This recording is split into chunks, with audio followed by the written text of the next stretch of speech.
How do I pronounce your last name? Is it Jakob? Jakob. Jakob. Janine Jakob. Janine Jakob. Wow, well said. Right? Hey. Yes. Hey. Well, cheers. Cheers. Good to meet you.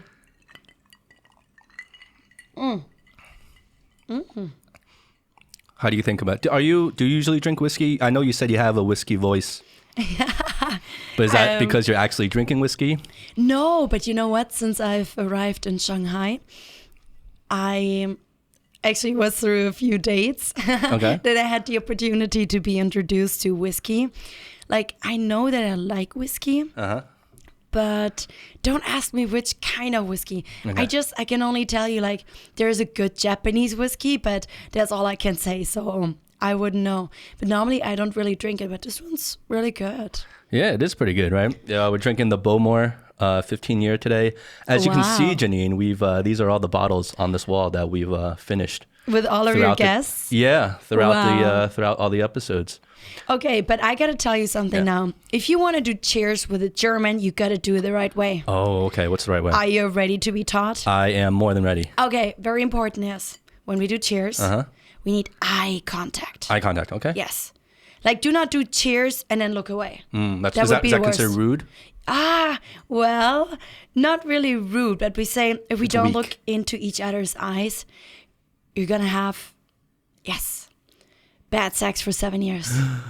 Oh, okay. I better look in your eyes then. Exactly. Okay. That's the German way. God, good job. Now you're allowed to I'm drink. keeping eye contact even now.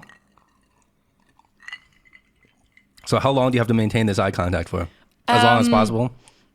Well, I don't know about this, but it feels pretty good. I think you're doing a really good job. I feel like you're Feels even natural. better than the Germans. Good job. Really? Feels natural. When Germans cheers, do they have to, do they say anything? Well, in German, we would say Prost. Post? Or zum Wohl. Okay. Yeah, like cheers. Okay.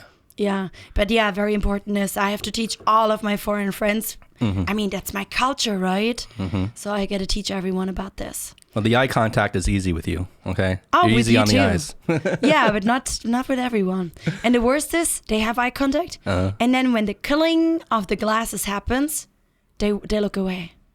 Oh gosh! And then I gotta explain it over and over again. It takes a few practices. Well, isn't that like a thing for everyone? Like eye contact for a lot of people is actually a very awkward thing, right? Yeah. Even on the streets, if you make eye contact with somebody, immediately one person or both people will look away immediately, right? Why do you think it's such an awkward thing for us? But it also depends on the culture a bit. So let me give you one example. I actually think that here in China, a lot of people love to look at you. And they even kind of like do it in a very obvious way. Yeah.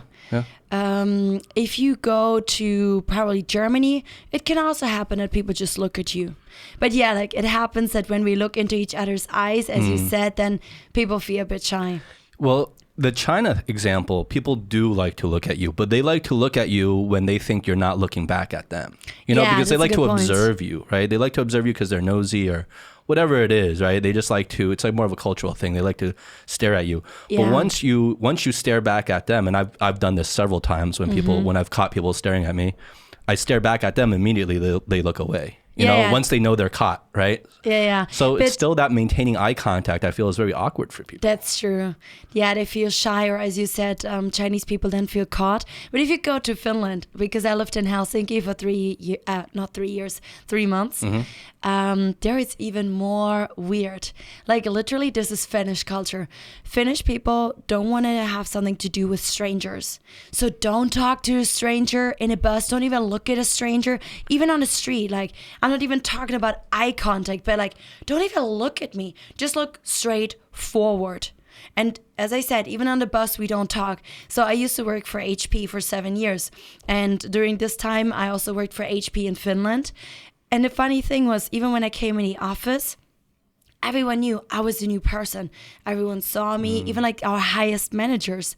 And I would have expected that they would do the first step to say, hello, welcome, or something like this. No, they didn't. So it was me who had to do the first step if I want to like get in contact with them or build up a work relationship or so you can see how different cultures are. But at the same time, even if you're nervous, it was a really good practice to make you get out of your comfort zone.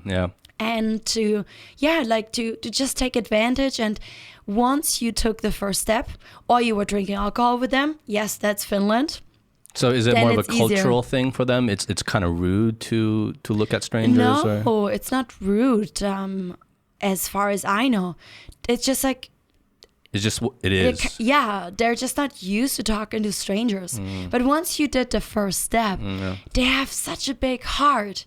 And for example, if they tell you, Janine, I'm going to take you to tennis or to the shopping mall during the weekend, even if a colleague says that, he or she is going to do it. Whereas, for example, I also lived in the US twice for 6 months, and don't get me wrong, I love both cultures. But it's sometimes something I don't really like about like American culture.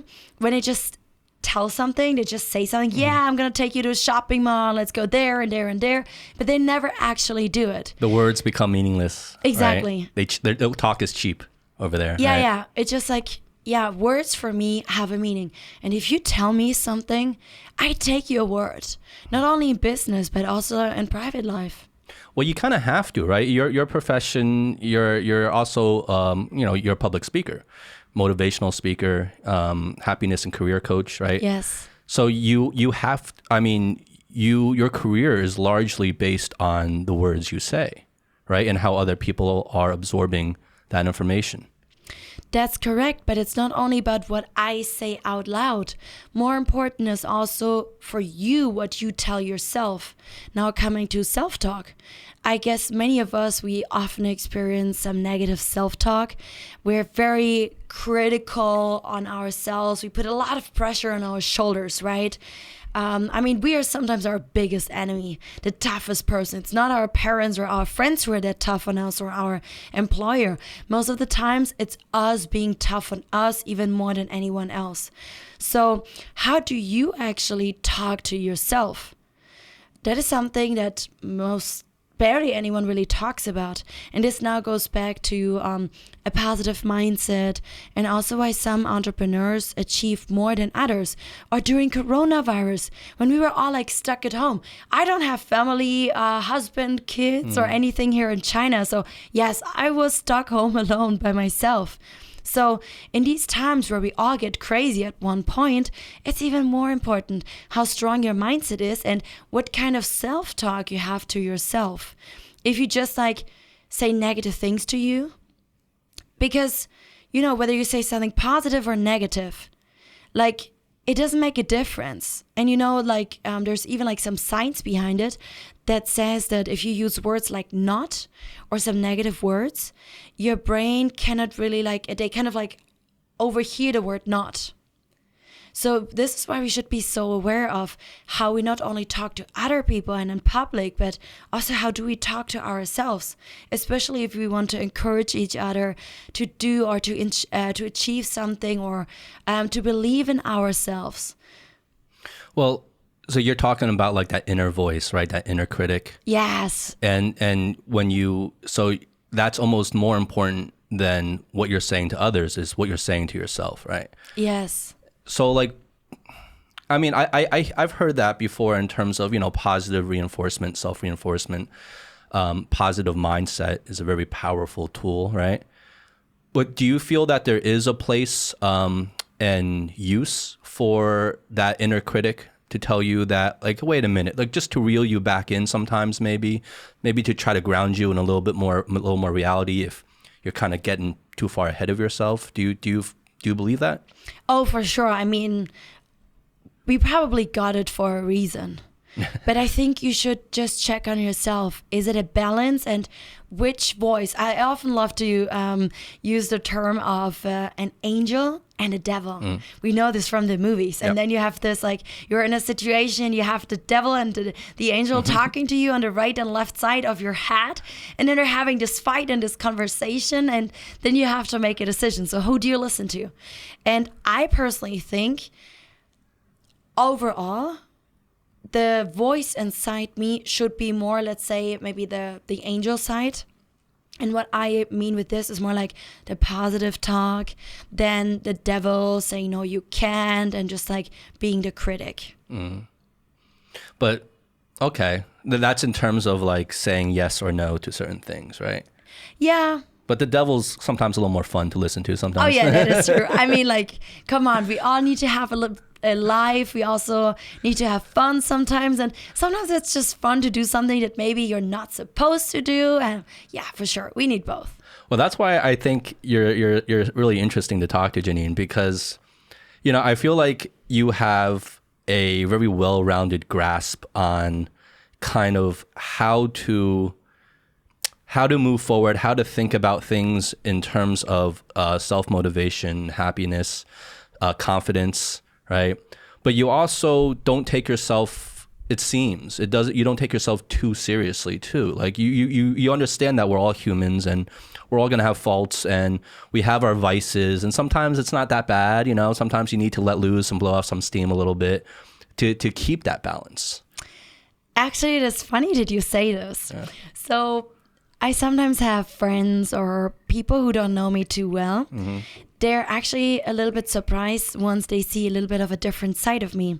So let me tell you this, like, because of my German background and because I got raised like in HP in a Fortune 500 company. When you say HP, you mean Hewlett-Packard? Yes, okay. Hewlett-Packard, the IT company. So I kind of like got raised in like a male environment. I was very lucky to get more or less a senior position at the age of 23, although I was a junior.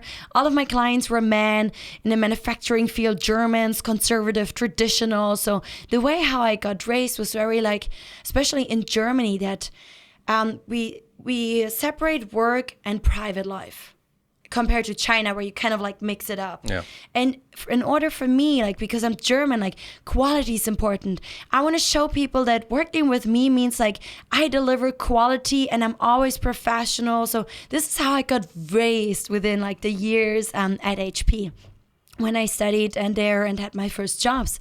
So you're kind of like used to this. You got trained to be professional, to like from your outfit, from the way how you talk, how you walk, how you do a handshake, a simple handshake, because this is one of the first impressions your clients will also have. Like all the details have to be right. And especially nowadays also like on social media. So I feel like there's a lot of pressure in order to, how I got trained, that you have success in your business. But then I gotta tell you, like, because I have a lot of pressure. I mean, I run my business by my own. I don't have any partners in there. So basically, it's all about dependent on you. But like, if I want to get stress out of my body, and we all need our me time, we all need to have a work-life balance. Everyone who knows me or who has listened to me, they know, what do? I dance. I dance off my stress. You dance, okay. Yes, I dance. So back to anything, or do you have a certain type of dance? Yeah, it depends. So back in the days, for 10 years, I used to do salsa, bachata, like those Latin dances. Recently, since I'm in China, I don't do this that much. And I just love to go to my favorite clubs, and I love to listen to good hip-hop music. Oh. And to be honest, by now, I'm even at the stage where I'm like, okay, you know what?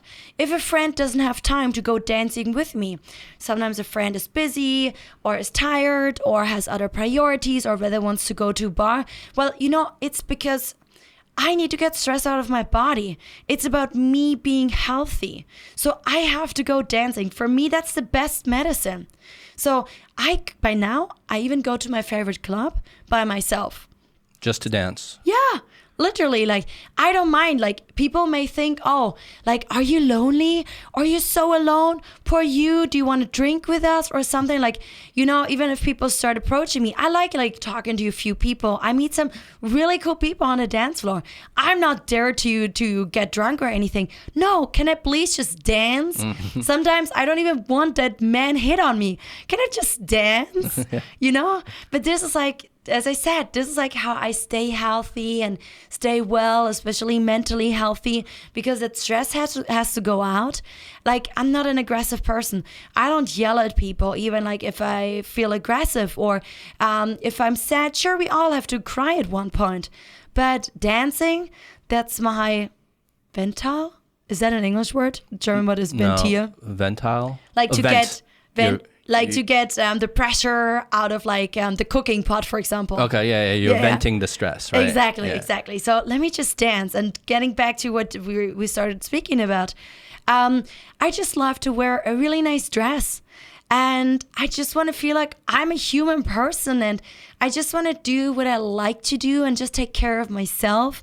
And I guess I'm a good dancer. And people often tell me, oh, wow, you're a really good dancer. And all I want to do is just dance and have fun and smile and not people judging me. And then sometimes, like, I went to the networking event. It was the first networking event this year after the time of the coronavirus. So it was organized by Julia's Events, and it was on a beautiful terrace. And I literally would not have expected like a dance party later on. I thought this is just a business networking event. Yeah. So you're there to look professional. So the outfit I wore was professional, and you're just there to meet potential collaborators, hand out business cards. Exactly. So like the way how I got trained at HP, professional me. And then later on, people started dancing, like not dance battles, but like they had this circle of people and one person got inside and danced and one after another. But it was a business networking event. And then I just did it too, and suddenly they played a salsa. So there was a guy, he danced salsa, and we started dancing salsa. And later on, people were like, oh, this was you? I had no idea you're such a good dancer. And wow, how you dance. And like, this is you. Like, I can't believe that this was you, the person who I just saw dancing there. Because when I dance, like, you see all of my passion and power and energy in like a completely different way. And yeah, it's fun, but you see a little bit of a different me. Well, I think that's important though, right? I respect that a lot because, you know, like we talk about ladies, because I've been to, you know, these traditional networking events before. Not the one you're talking. The one you're talking about was LinkedIn Local, right? No. Julia's Events. It was her 5-year anniversary, 300 people. Oh, wow. Okay. She has amazing events. So the thing with, I was about to say is like a lot of these networking events or even like you kind of like business events, whatever it is, there's always this like facade and it's very fake, right? Like everyone knows they're just putting up. It's like you're sitting in it for an interview, right? You're going to put up your best image, your most formal professional self. You learned it by heart. You learned it by heart. Say. Yeah, it's like, of course, this is how I have to be, right? You have to dress the part, look the part, walk the part, talk the part, and everything. But at the same time, it's just like it's like this kind of awkward tint to it because everyone knows this is not how you are all the time, right? Like we all know that deep down. But yet we all walk around and there's this kind of really fake facade going on. Yeah. But I think what you're saying is it's good to hear like a lot of these networking events are turning more into like just more human social events as well, right? Where you can see the other side of people, right? The social side, the fun side, whatever it is. And that way you actually get even more of a realistic 360-degree understanding of a person. Yeah. But again, this all goes back to culture. Because like our culture, like I never think that I'm typical German, except for a few things. I'm structured. I love to organize, plan, these kind of things where I would say, yes, I'm typical German. But because I lived in the US and France and Finland and China has been the longest now with like for 3 years, I would say I'm a global citizen. My mom is actually originally from Russia. So I kind of try to take the best out of every culture. And I tell you something that I'm a little bit struggling with, or let's say I'm trying it out. And if you ask me what is the right way or the wrong way, I don't have the answer yet. So coming back to working in a corporate for HP in Germany, as said, work and private life was separated. I had maybe 2-3 friends from work who were my friends in private life. So you wouldn't share too much of private information depending on who you talk to in your work environment. So now that I have my own company and I'm a startup, and startups have different business cultures. So I also work with companies on creating or improving their business culture. It's all about, like, for me, how, like, my employees come first. That's my first value in my business culture that I defined. Because only if the employees are happy and feel well, and then they can also like perform a good service to our clients. So what I was trying to think about, how do I as a manager now have the communication with my employees? Like, what do I tell them? What do I not tell them? I give you an example. Private information shouldn't be shared, I thought, or just like a little bit. Or for example, like as an entrepreneur in China, oh God, as a foreigner not being fluent in Chinese, especially in reading, you have so many challenges. I never would have thought it. You literally have so many challenges coming up. So sometimes when I feel like I also like don't deliver the quality or like the information at the right time that my colleagues would need, I feel a little bit bad. But I shouldn't feel bad about it. At the same time, I want my employees to see the full picture, especially also my interns, to learn what is it like to be an entrepreneur in China or to run your business in general. So by now I have decided that I'm even going to share a few details with them, a bit about private life or like struggles as a business owner, because I feel like they can only benefit from it. I want them to learn. I don't want them to judge me if I don't do anything right or wrong. And I know they wouldn't judge me, but I want them to learn and to grow from this. Even if they say after a few months or 1 or 2 or 3 years, whatever, yeah, I want to switch the company. It's all about self-development. And it's the same for my employees. So by now, I actually share a few things that the old German me would have thought, no, that's too personal. Mm-hmm. That is too private. No one should know that maybe here you failed or that this is not done in the perfect way. And of course, there is no perfect. But also at the same time, I think that my interns and colleagues, they really appreciate it. Especially the interns who really like love to grow and work, because this is something, especially in a Chinese company where you have the hierarchies and you got to do what your boss tells you to do. I think they would not be able to experience this in this environment. And yeah, so far I try out different ways of how I manage, lead my team. What are some like the personal struggles or failures or whatever that you have been through? Oh God, there's a lot. Like now my company is officially registered for 1.5 years. Mm-hmm. I started this about 2 years ago. So since more or less day one, when it's like officially registered, I had my interns. I started with interns. So, I mean, in between last summer, because it was my first summer in China as a business owner, I totally underestimated. Like suddenly, like out of nowhere, I had no idea how summers in China are like. And I could barely make any more revenues. So I actually had not only one intern, but I would have had 3 interns at the same time.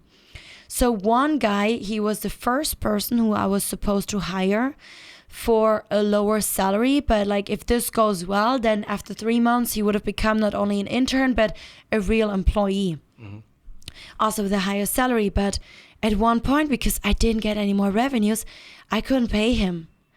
And the other interns, like they had a lower salary than this one person, but they also wanted to work for me because of my business culture and all the kind of learnings and the constant workshops and coachings that I did that they could also attend.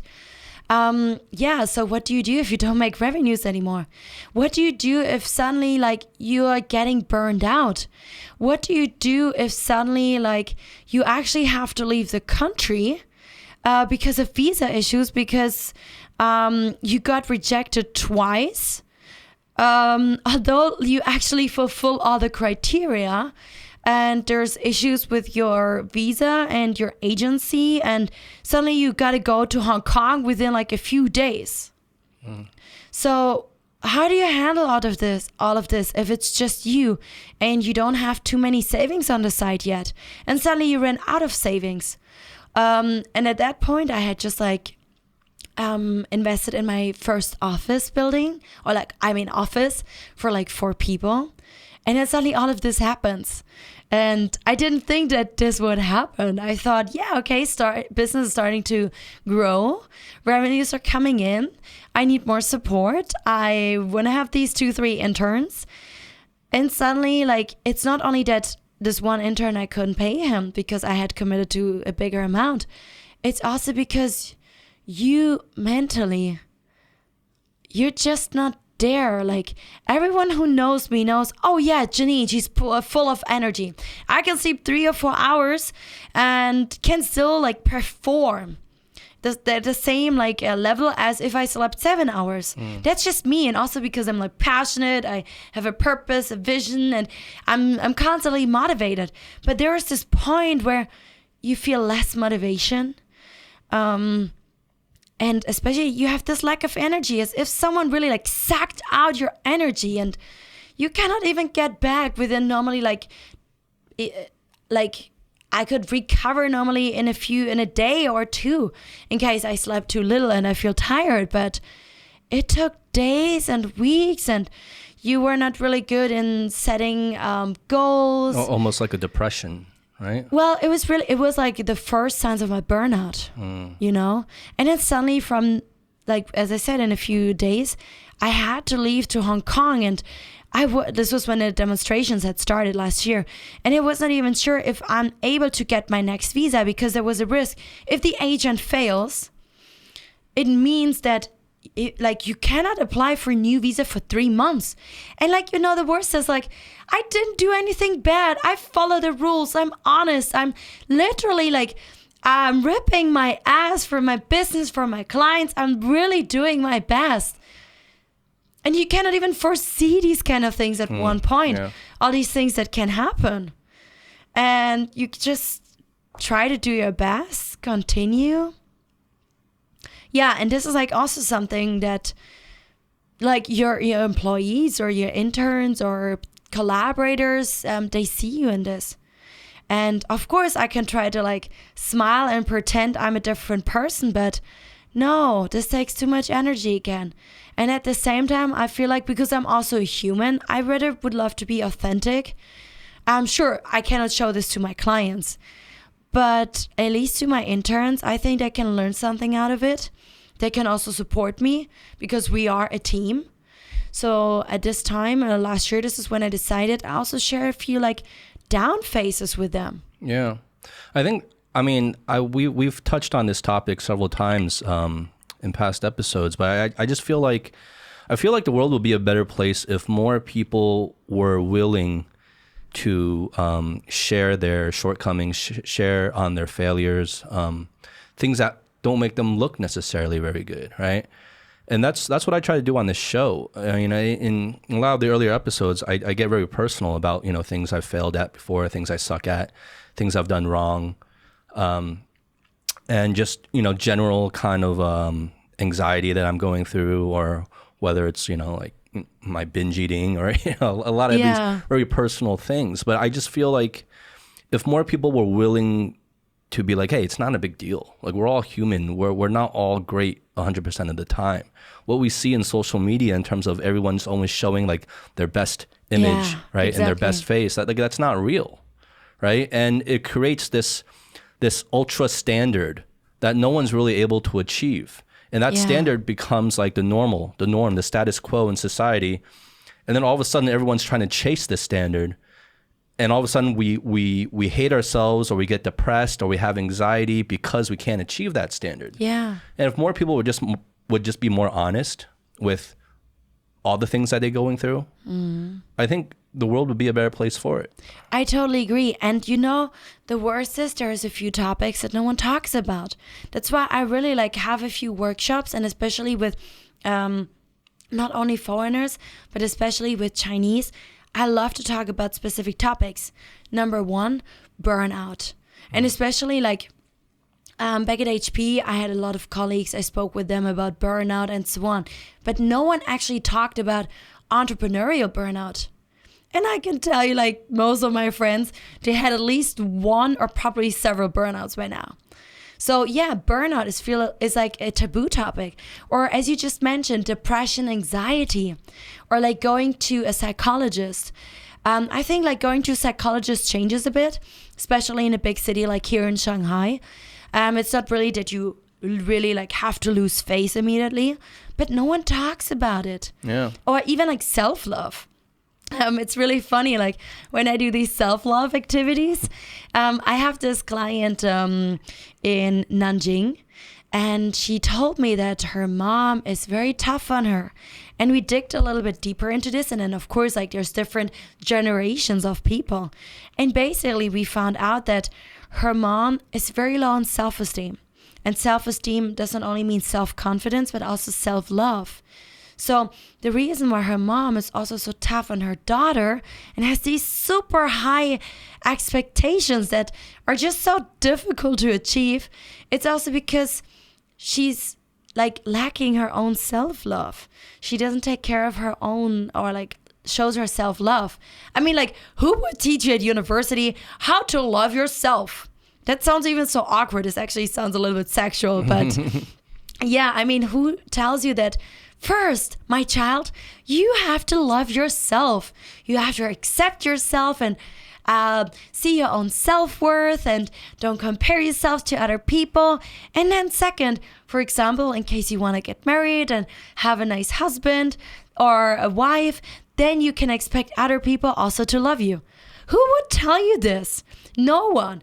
And especially also in Chinese culture, but not only in China. And like my mom, she's Russian. I had to teach her within a few years how to say I love you to me.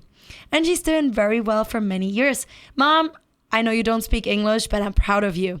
So whenever you say I love you, I'm very happy. So this is why I also talk to people about it. I let them do activities with me, like how you can improve your own self-love. Because the self-esteem, according to psychologists, it's really the basis for everything. I don't know if any one of you, of the listeners, or you, Justin, I don't know if you want to be happy in your life. Of course. What about, do you want to be successful in your life? Of course. Sure. So then self-esteem, literally. Self-esteem is the basis for everything. So just like build up your self-confidence and yes, your self-love. And you have so many better chances to live a happier life as well as also a successful life. And here's the crazy thing. This is also what I feel like no one tells you. I don't know if your grandparents maybe or someone of your family or friends told you, of course, my child or grandchild, I want you to be happy in your life. But you have to make a decision. Do you want to be happy or successful in your life? Again, devil or angel, or which path do you want to follow? Yeah. And also, like many people, they tell you or tell their children, their family members, of course, I want you to be happy.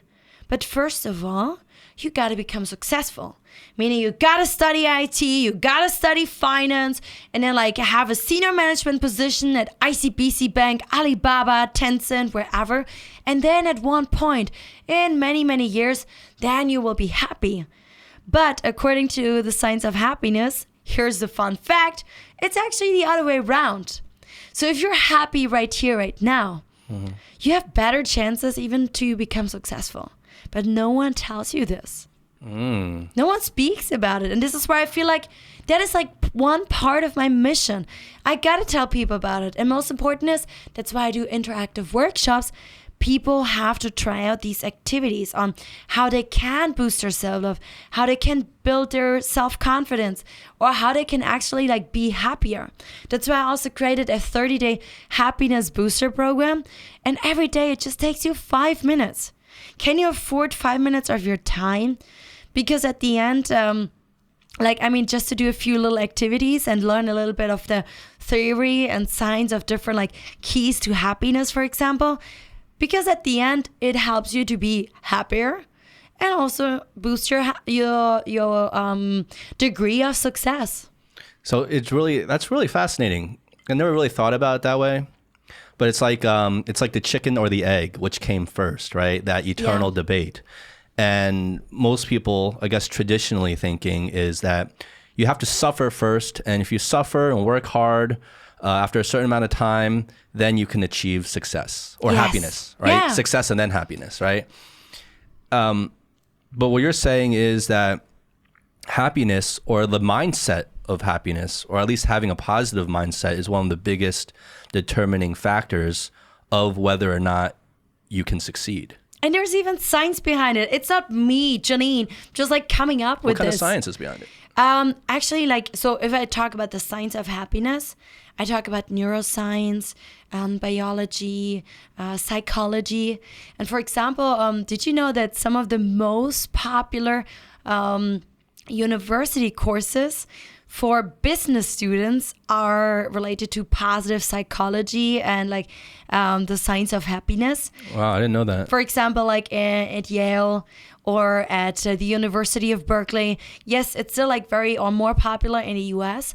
And that's another thing where I felt like I have to like grow it here in China. I think that's a really powerful message. Because it makes people rethink how they approach things that they want to do or they want to pursue. Because like I just said, like the whole kind of paradigm of success and ultimate happiness is that, you have to work and suffer first to get there. So it's like when you're young, you're taught to like forget about your own happiness. That's not important. Put that in the back burner for now. Put that to the side for now. Work hard, 吃苦, and do everything you have to do to build what you got to build or pursue whatever you want to pursue. Exactly. And work and work and work. And one day, if you work hard enough, long enough, you will be successful. And that success will bring you happiness. Yes. And so we think, okay, happiness isn't important now. That's a later thing. That's Yes. when I'm older. Yes. But if we think about it, and like you said, there's actually science to back this up. Yeah. Is that the happiness almost has to come first to enhance and increase your chances of even succeeding, being able to succeed. Yeah. And that's really powerful. That's a really powerful kind of way to think, I think. Yeah. Can I share one really interesting research with you? So basically, people often think it's like happiness is related to a lot of cash, right? Yep. Money. And it's really interesting to see that, so 50% of your happiness, according to science, well, it comes back from your genes and your upbringing. So if your parents or the people who raised you are not really happy, very negative people, yeah, there's a 50% chance you're going to become like this too. But here's the good news. That's only 50%. Mm-hmm. Then there's 40%. And this is why I do this business, basically. So 40% of your happiness actually comes from activities and relationships. That's the reason why I founded Monday Morning Motivation. And I say like one part of the purpose of that community is, even if it's online, mainly all over China, but it's about being surrounded with positive, like-minded people, where we encourage each other, we believe in each other, we share motivational, inspirational quotes. To also like we have these morning workshops, evening workshops to grow together. These are like the kind of relationships, because maybe you've heard of the 5-person rule. No. You are the average of the 5 people you spend the most time with. If you want to be happy, try to spend time with a lot of happy, positive people. You want to be successful, try to spend most of your time with people who are successful in their business or whatever success means for you. So this is 40% relationships. I need new friends. Well, I'm glad I can maybe give you some inspiration to rethink your circle. But so it's relationships and activities. And this is why I also have this 30-day happiness booster program as an online program and also on WeChat. Because if you do these small activities, let me give you an example. Keys to happiness are compassion, gratitude, and mindfulness, just to name a few. So if you practice little things, like a gratitude activity, for example, could be every morning, I write down 3 things that I'm grateful for today. Or every evening, before you go to bed, you write down 3 things that you're grateful for. What does it take you? No money. And 1 or 2 minutes of time? But it boosts your happiness. And as said, there's a correlation to your success as well. So yes, 40% of whatever you do in order to boost your happiness are related to your activities and your relationships. And then now, yes, you guessed it, there's 10% left. We spoke about money. So 10% is actually related to income and environment. Did you hear correctly? I just said 10% is related to your income. Yeah. It is not 100% of what people always make me believe. Or what they think actually happiness means. And of course, happiness has a different meaning for every person. Justin, what does happiness mean for you? Well, that's actually something I've pondered, and I wanted to ask you actually before, was like, I don't really know. The straight answer, the honest answer is I don't know what happiness means for me.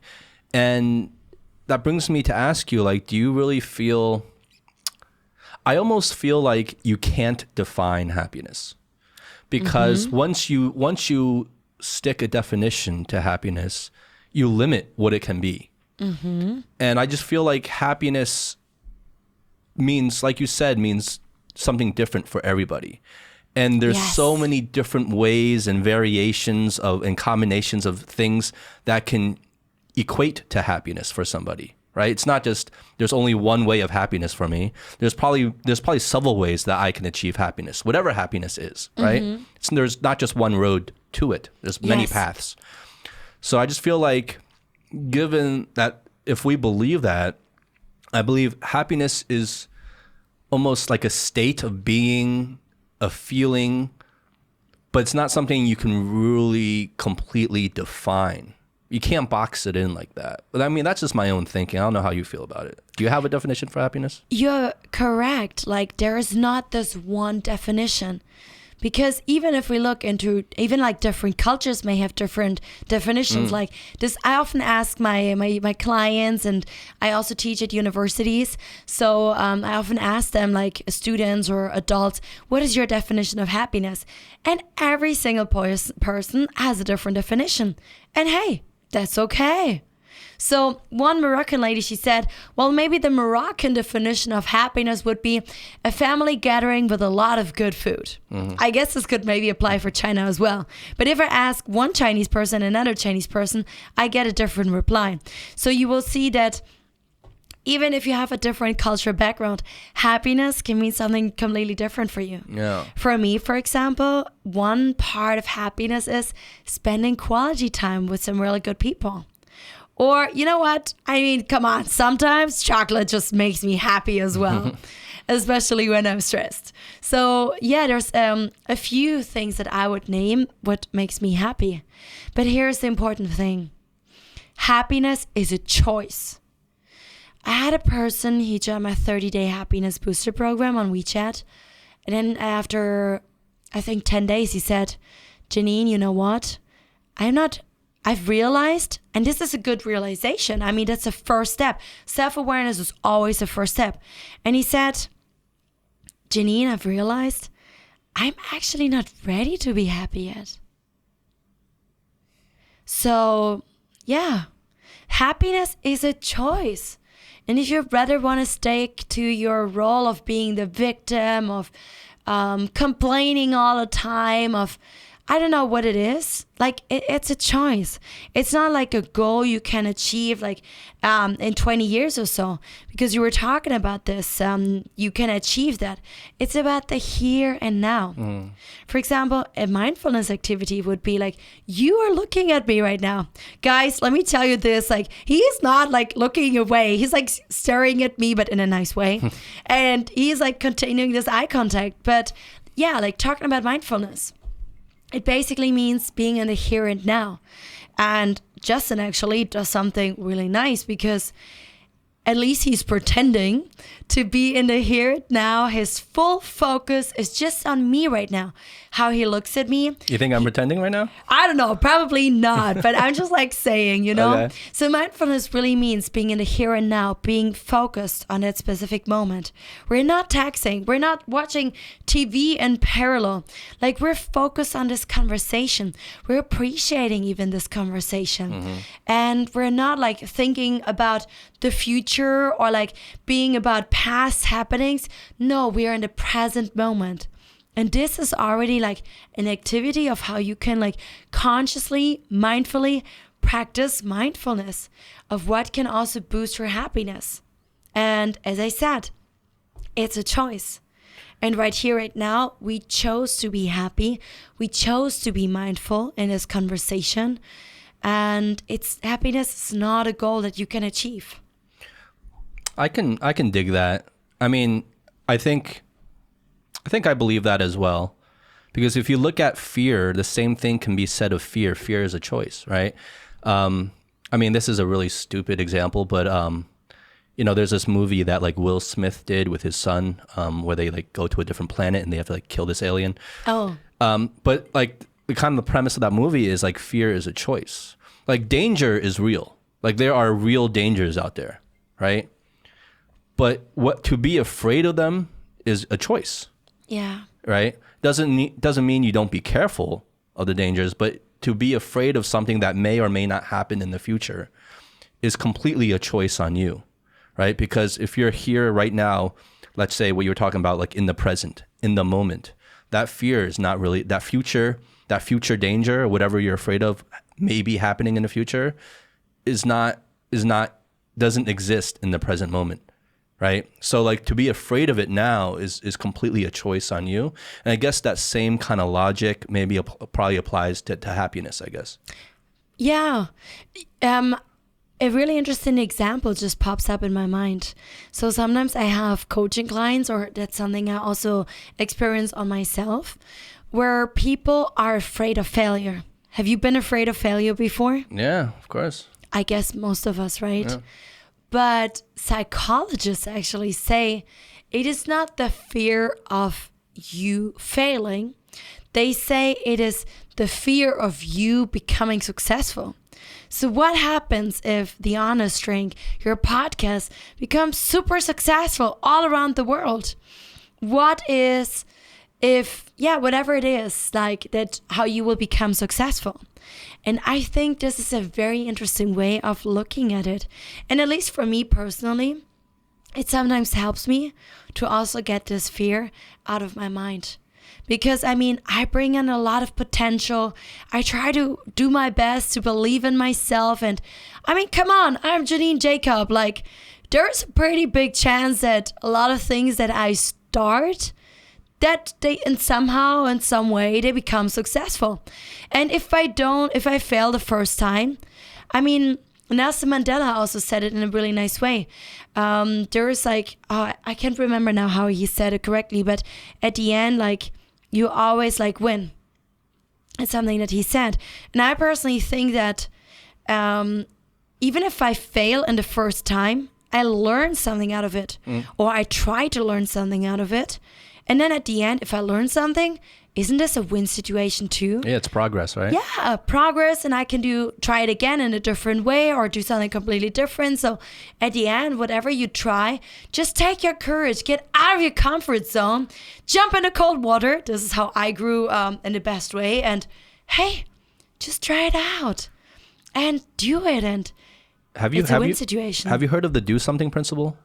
No, what's the do something? Okay, so we've had this this episode we did on this podcast before, right? And the book is called The Subtle Art of Not Giving a Fuck. Oh, yeah. Right, by Mark Manson. And there's this chapter in there called the Do Something Principle. We've had this whole episode on it. We've talked about it multiple times on this show. So like it's about like doing something. Like if you feel stuck, like just the mere fact of doing something, no matter if it succeeds or fails, that is progress. Yeah, you have to action. keep making progress. And as long as you're making progress, you're succeeding. You know what I mean? Because no one, you're not going to get to your ultimate, goal in one step. It's a journey there. Yeah. But the key important thing is you have to just do something, keep moving. And it doesn't have to be something really big. It can be something small. And it doesn't have to be like the perfect thing. It's just that as long as you're creating dots and you're connecting those dots along the way, that is part of the journey. That is the part of the progress. That is part of the success. And I feel like, especially we Germans, that's something we can learn from Americans, from the Silicon Valley startup culture. This is something my coach from the US, JT Fox, always teaches or coaches as well. Because Germans, we love to overplan and overthink before we actually involve the client and get feedback. Yeah. That is a really good reminder. Let's just do something. Well, there's something you said earlier, just a few minutes ago, that I didn't quite understand, though, because we were talking about the fear of failure, and you were saying that some people say that the fear of failure is not a fear of failure itself. It's a fear of success. Yeah. Really? Though? I don't know if I believe that. To be honest, I cannot go in depth into this, but this is what I learned from psychologist Dr. Brian Schwartz. He was like he taught me and gave me the certificate as a career advisor. So, and he is a psychologist for over 40 years. He's now 78 years old, from the US originally, has had his company in China for a long time. So that's something he taught. And if he says so, I believe him because he's a very experienced psychologist. But I can't really go into this in depth. But sometimes, as I said, just like telling myself this reminder, it calms me down. And it helps me to proceed. Because, what if I suddenly, I'm about to hire my first real Chinese employee, full-time employee. And that's a completely different step.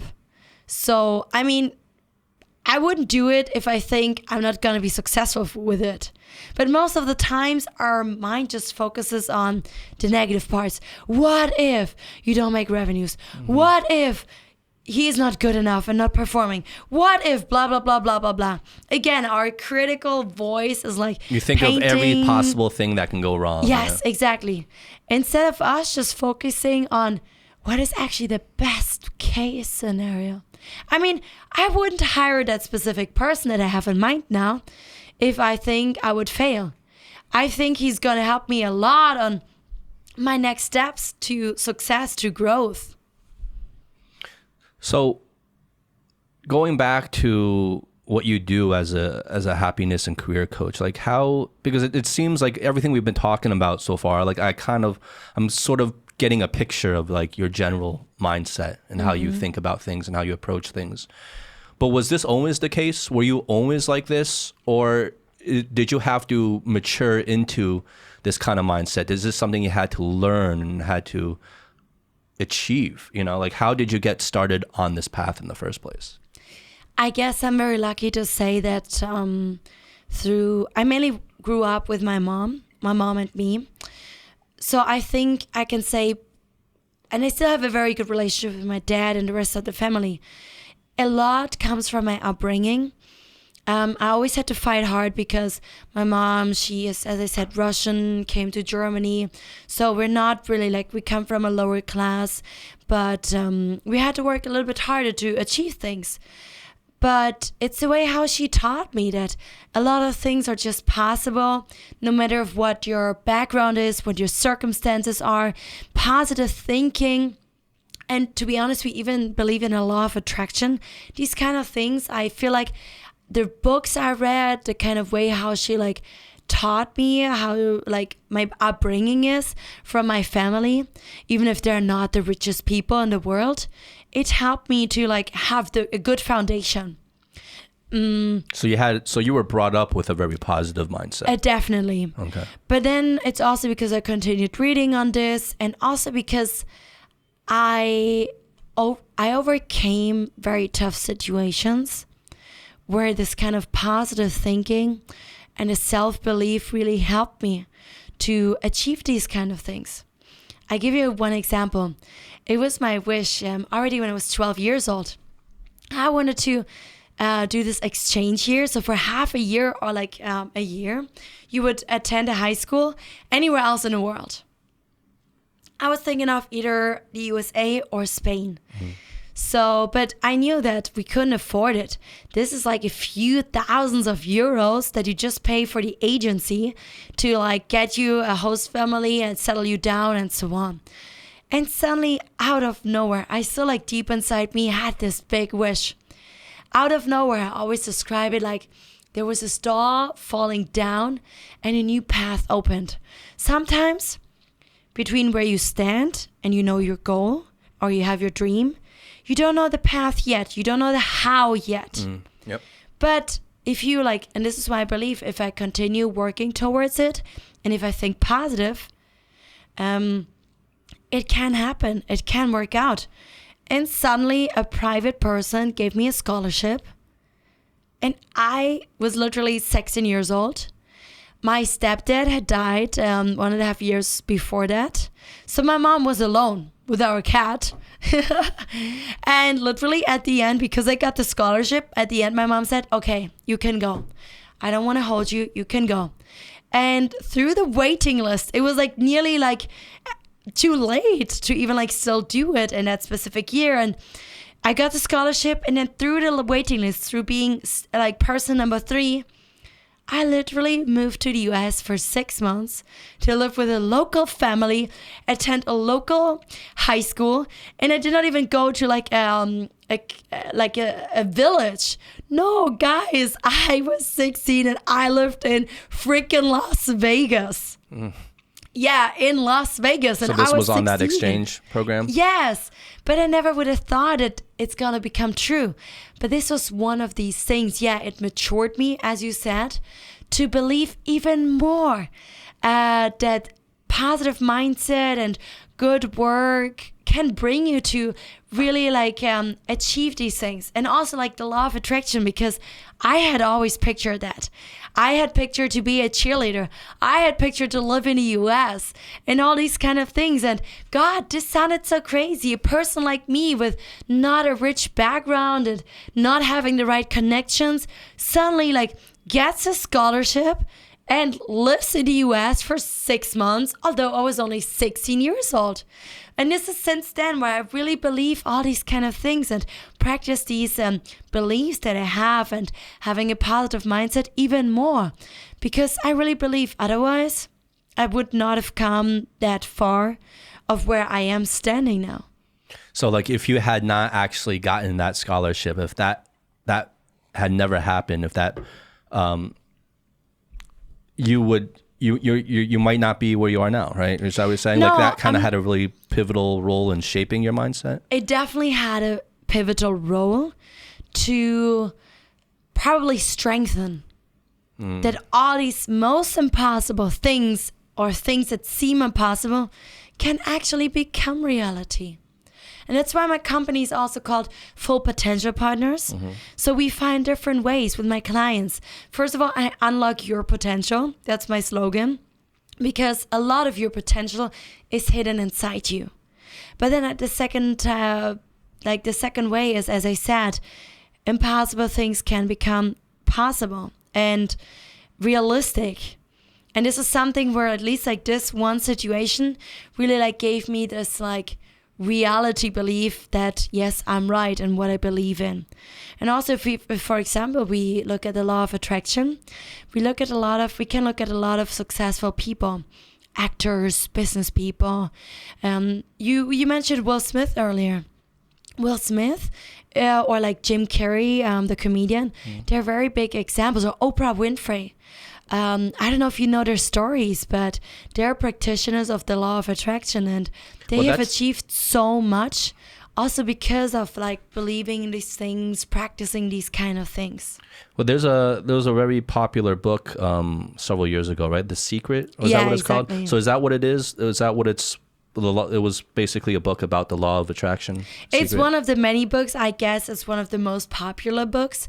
And I also read it at a later stage and watched the movie. And I feel like in my personal life, it benefited me.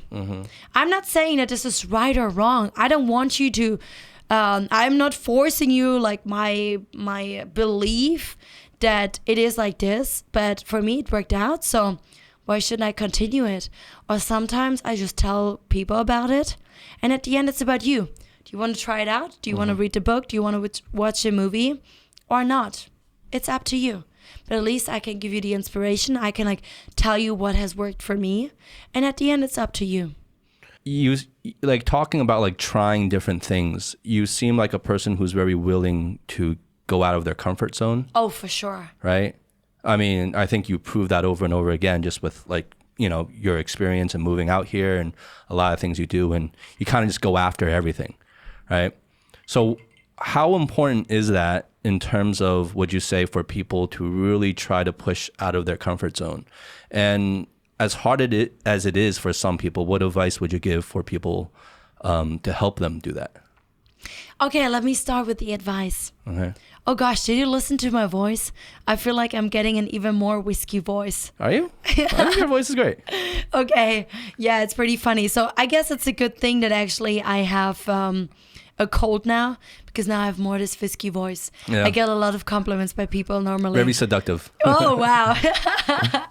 Yeah, some people even call it porn voice. Okay, let's get back to your question.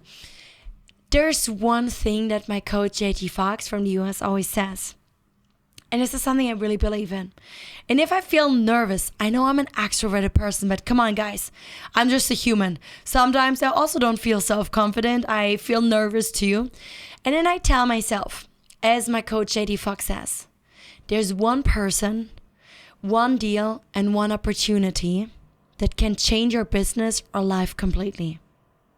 Can you repeat that one more time? There's one person. There's one person, one deal, or one opportunity that can change your business or your life completely. Okay.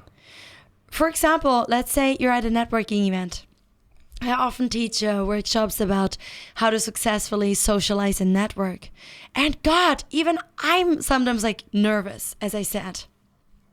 But if you think about this one statement from my coach, and if I tell myself this, isn't it like if you now look in this room of like, let's say, a group of 100 people being here for the business networking event, there may be one person that will be like my biggest client ever. Or maybe I'll be financially free afterwards. Or maybe this will be my future husband. Damn, isn't this motivation and like enough for me to like jump over the wall to like get like to jump in the cold water and get out of the comfort zone and just like try to talk to as many people as possible and to get to know them? Because this one person in this room may change my whole life. And with my coach JT Fox, it was definitely like this when I attended his first session. And talking about getting out of the comfort zone, God, it was never my goal to like found my own company in China. I like took myself out of the comfort zone to do my like second master's degree in China at a French business school in Suzhou. Although I could have studied at Fudan and Tongji, but they would not have given me the second master's degree. And at that time I was already working for HP Germany. But guys, it was just like rational. And also my gut feeling said, I gotta go to China.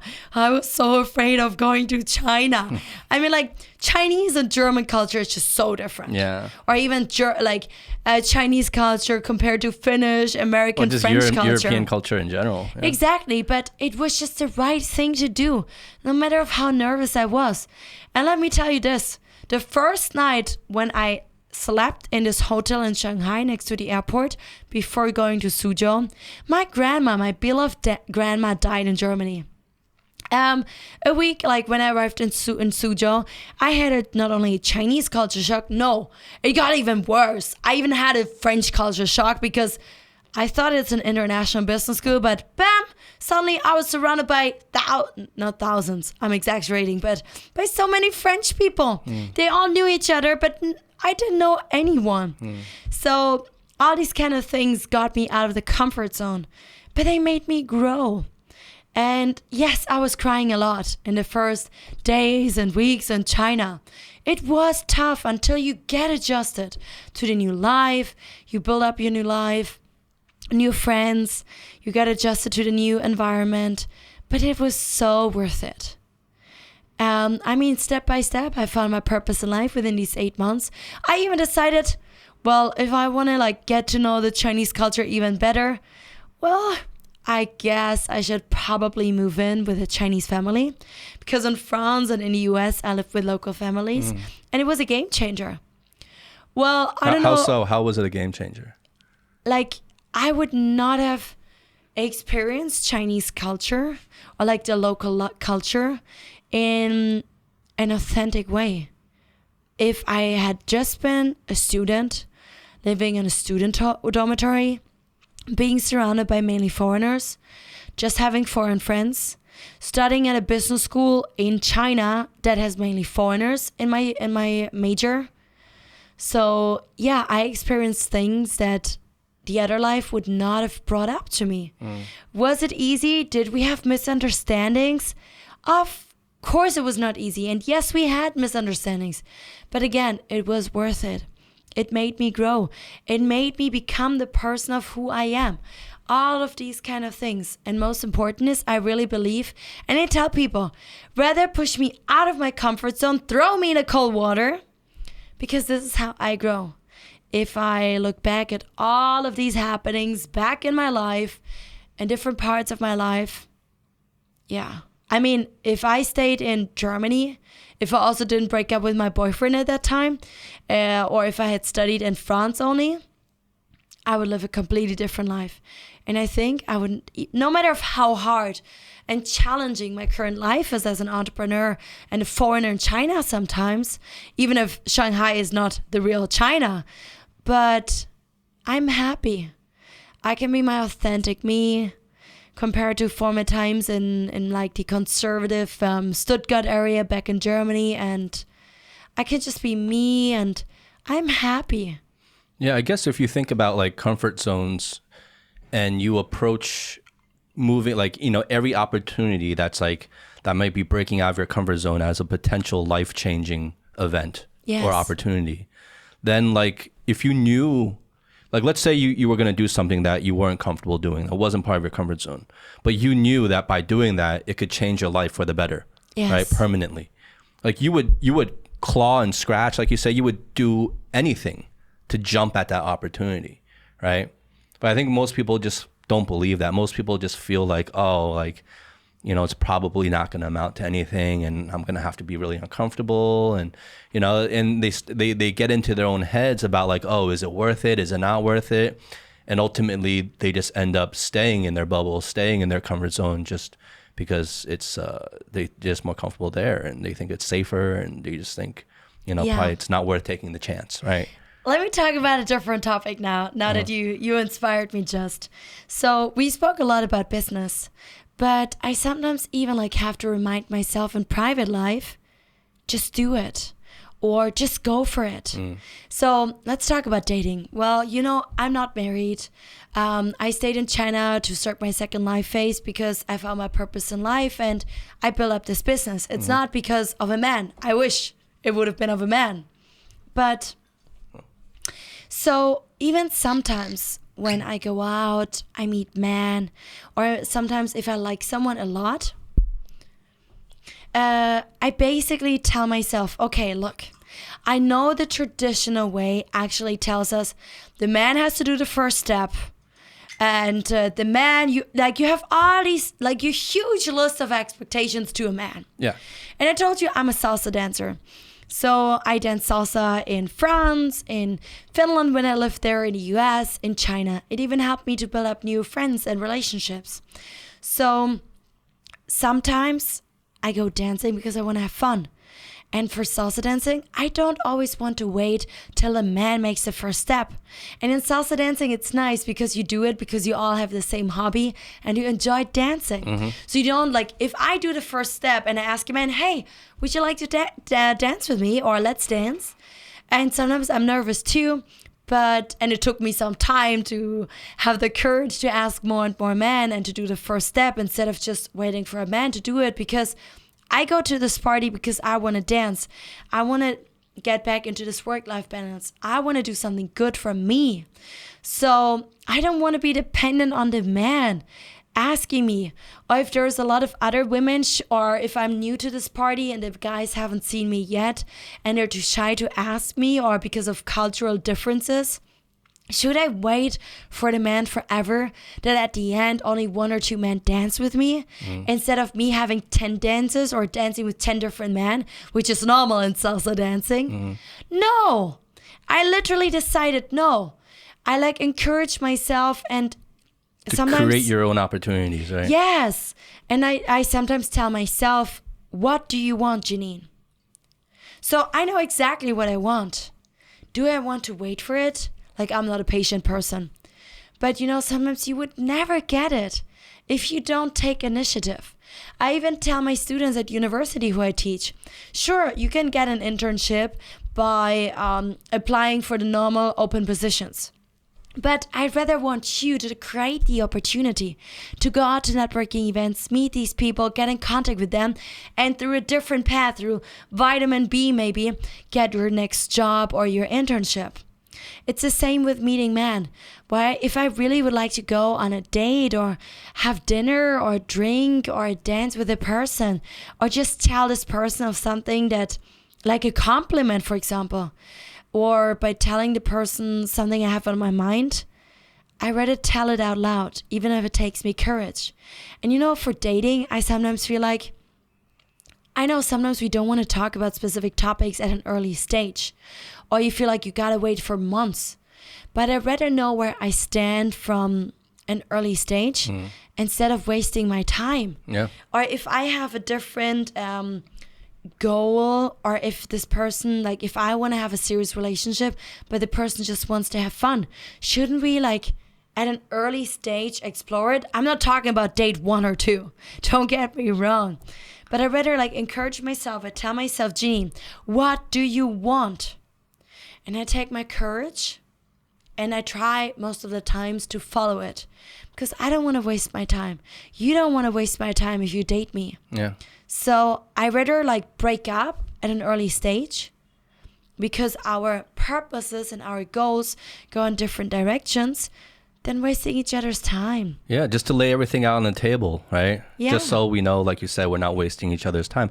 But I think a lot of young people do that these days. In China, I feel like a lot of the girls, I mean, I wouldn't know, I've been out of the dating scene for a while, but I feel a lot of the girls here are more kind of direct that way. They're more like, okay, you know, what do you want? Like, do you want kids? Do you want to get married? You know, is that something you want to do in the short term? I feel like they're very blunt in asking that these days. So I feel like that's not that different. Or maybe it's something, were you almost like that? Or maybe that's something you picked up here? Actually, you know, last year I had a relationship with a guy. He's a very good friend of mine now. I'm very happy about this. It just didn't work out between us, like when it comes to relationship, because of different love languages, different needs, goals, different ways of how we are. But it's okay. But through the stage, when we then transformed into the friendship, it still took quite a little bit of work, a lot of disappointments from both sides, a lot of emotions. It was not easy. Well, what kind of disappointments? From each other, you know? And we both just didn't want to like break up. I probably was just like me, kind of like, who tried to keep the contact, try to stay good to each other. But yeah, as I said, now we're friends. And it took a lot of work to get to this level. But because in that stage, because also how the communication had changed, and I was working, like, What Do You Want is a new coaching program. I'm actually going to launch very soon. Mm-hmm. It has several stages, and it was inspired by him, of the failing relationship with him. And he's actually the first meaningful man I met when I came to Shanghai, which is nearly 3 years ago. So you can see we have a lot of history in a different kind of way. But like through this inspiration, through him and another friend related to What Do You Want, I created this coaching program. I even did some scientific research with my intern at that time. So talking about an earlier topic, I had to open up a little bit with my intern because she helped me on research. And I wanted her to understand the full purpose of all of this, where I'm coming from, what I want to achieve with this program. And when we did the scientific research, I then interviewed my ex-boyfriend as well, and also other couples. And this helped me a lot, firstly, to understand him better as a person. And also took me a bit of courage to talk about all these to just ask these questions, although we were not a couple anymore and more like friends. And he was nice to support me on my business because I needed to interview these people to get this knowledge. So I actually forgot what the question was. No, it's just about like, I think it's like making, like you said, you were making the first moves, right? You were creating your own opportunities. And I feel and it was hard sometimes. I feel like that's a trend we're seeing though, more and more with women. Women are taking more initiative. Men are kind of taking the more of the back seat now. But some women don't like that. Some women want men to be like the initiator. I right? wish every man would be pushy and just like do the first steps. But I've decided at one point, because I'm an impatient person, I don't want to wait for my luck or my happiness to happen. I'd rather take initiative and take care of myself. And at least like try it out by asking the right questions and by just, worst case, taking initiative by myself. Well, I think... So do you have like a lower fear of rejection? Right? Because I feel like a lot of guys don't make the first move, shyer guys don't make the first move because they don't want to be rejected, right? And that goes back to the fear of failure kind of thing. Of course. No one of us wants to be rejected. We're all afraid of that. And sure, if I get rejected... Or do you just not get rejected very often? So that's why you're so... I wish. I mean, like, otherwise I would be in a very happy relationship, for example, with this guy now, right? But no, I just feel like every time we do it, we grow. Again, it's a win situation.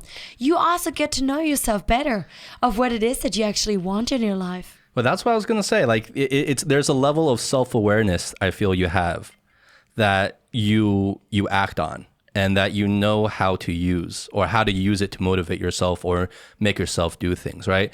And I feel like, I don't know, but I feel like self-awareness is a crucial skill, especially these days, that maybe a lot of people are lacking, right? It seems like a simple thing, but true self-awareness, I think most of us don't spend enough time thinking about ourselves and what do we really want, right? What do we really want? No one asks you the question. Yeah, not what other people want for you or not what society is expecting of you, but what do you really want? That's not attached to, societal norms and expectations and ideas of success, right? And I think the idea of self-awareness is really being able to detach yourself from these things that we're grown up to believe in, and these standards, these expectations, these goals that are just kind of hammered into us growing up that we constantly try to achieve, and we end up thinking that's what we want. But is that what we really want? I don't think enough of us really ask ourselves that question because it's hard. And I don't even know how to answer that. Like, even for myself, one of the toughest things for me that brings me the most anxiety is that I actually don't really know what I want. And it eats at me. Exactly. And it's not you. Imagine that most people, no matter what age they are, they feel exactly the same way. They have the same thoughts. So if someone doesn't really know what they want, how can they start taking that journey? Because they don't know what the end goal is. Yeah, basically it's all about asking yourself the right questions and then finding answers. And this is where we coaches come in. Because no one in university asks us these kind of questions. And also our parents tell us what to do. And this is why we have life, career coaches, and so on. We have specific online programs that we help you to find out more about yourself. We got trained to ask the right questions. Because, here's the good news. At the end, you, Justin, and anyone else who's listening, you have all the answers inside you. But sometimes because we're too rational or whatever kind of situation it is or reason, we overhear it. Or because we don't have the courage to pursue it. But we basically have all the answers inside us. So coach like me, what we do is in our sessions, we use the right tools, templates, and then the question techniques to really get those answers out of you. We help you to get the answers out there. But you have it inside of you. And this is why I think coaching is so crucial. I know the concept of coaching is not known yet. People always think, oh, you're a coach, so it means you're a lauscher, you're a teacher. I said, no, I'm not a teacher. The concept of a coach, trainer, mentor, teacher, therapist is different. So a coach is really there to empower you to achieve of what you want to achieve, but also to help you get these answers outside of you. And this is why I really want to grow the coaching discipline within all over China, because you can benefit so much in your business and in your personal life. And self-awareness is the first step on your path to a happy and successful life. Because if you don't know what you want, if you don't have dreams, a vision, or set goals, how can you even achieve it? How can you actually be happy? And then like the next steps would be like self-esteem and boosting your happiness and which can also help you to be more successful, as said earlier. Yeah, it seems like the most difficult part, and like you said, is like the first step on that path to happiness. Exactly. Is knowing what you want, or at least being able to articulate what you want, right? I think maybe that's where a lot of people get stuck. They might have some sort of blurry vision or feeling of maybe what they want, but they don't know how to articulate it. They've never put pen to paper and actually wrote it down into a specific goal. And then the most important is what we should not forget about. It's action. So even if people know what they actually want, they don't pursue it. So most important is, as you said before, just do it. Take action. And even small things, a small thing every day. Small action of like boosting your happiness by doing a small activity every day. Or whatever it is, articulating it is already part of action. And then pursuing it.